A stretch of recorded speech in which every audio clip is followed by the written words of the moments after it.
Sonic the Hedgehog, The Werehog's Awakening Chapter 3 Ambushed.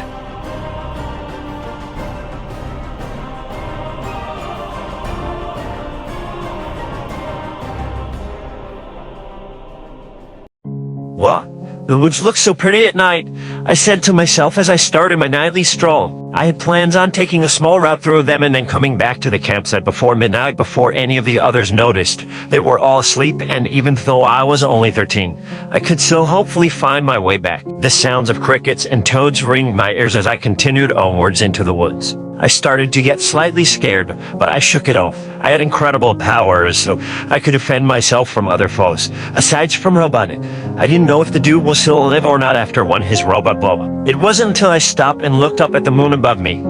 It was almost full. Tomorrow it would be a full moon, and in my opinion, it's one of the most beautiful sights ever. But then I happened to remember that a person who was a werewolf transformed into one under a full moon. I cringed again. That thought still made me cringe. I continued onwards, leaving the thought behind me. All I wanted to do was just to enjoy the sights of the woods at night. After all, that was something I've always wanted to do. I never got to do it when I first arrived on Earth because Robotnik was hunting me down, but now I could do it freely. Oh, if only Tails and the others could experience this with me, I thought. Sometime later, I decided to head on back to the campsite, but it turned out that I sort of got lost at some point. I didn't panic. I just calmed down and retraced my steps. Okay, where did I turn last? I thought to myself. Where did I thought? As I was looking around, something flew past me, causing me to jump. What was that? I thought to myself. My brain was going crazy, and then felt the thing fly past me again soon.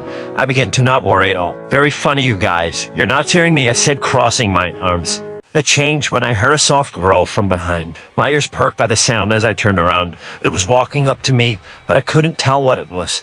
Oh, Tom, Maddie, Knuckles, Tails, I called out as I walked backwards. Then, it was gone. Was I seeing things? Yes, I was. I decided to continue onwards back to the campsite, since I was just seeing things and such when all of a sudden, something attacked me. It clawed me, leaving a big scratch on my cheek.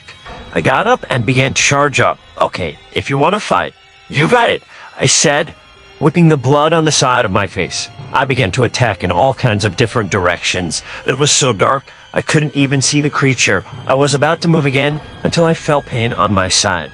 I looked down and saw that when her attacked me, it bit my torso when I wasn't looking. The bite mark did hurt, but I still kept on fighting. As I moved around the area, I happened to hear something. It was another girl. I got into a fighting stance again, but the creature leaped at me and knocked me out cold. The last thing I remembered was watching the mysterious creature shadow leave me as everything around me faded to black.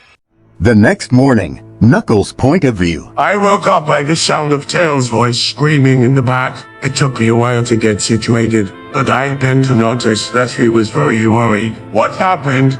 I asked him. Sonic is gone. Tails shouted. What? I screamed. We were about to pack, but then I noticed that Sonic was gone. Tails then explained. The fox was right. When I peered into Sonic's tent, he was defiantly gone. All that's in his tent was his flashlight and comics. We have to find him.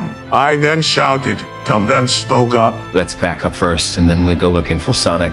He said, I was about to go and find Sonic myself, but Tails stopped me. Let's pack first, and we'll find him together. Tails then said, I didn't even complain. I helped with the packing, and we all decided to go find Sonic together. Tails took to the yell while me and the others walked on ground. I happened to notice Sonic's footprints on the dirt walking trail. He must have took this one, I said. Tom and Maddie both recognized his prints as well. As soon as we were about to walk down it, Tails came back. You guys, I found Sonic. He shouted. I jerked my head up when I saw him.